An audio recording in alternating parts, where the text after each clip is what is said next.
Changing the email link to your Robinhood account is a straightforward process. Follow these steps to update your email quickly.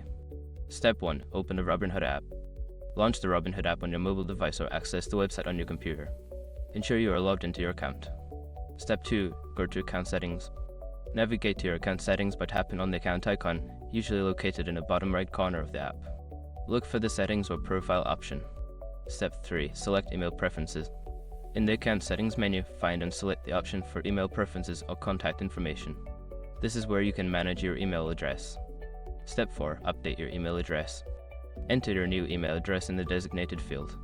Make sure to double-check for any typos to ensure it is correct. Step 5. Confirm the change. After entering your new email, save the changes. You may receive a confirmation email at your new address.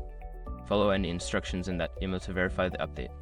Once you have completed these steps, your email link to your Robinhood account will be successfully changed. If you encounter any issues, consider reaching out to Robinhood support for assistance.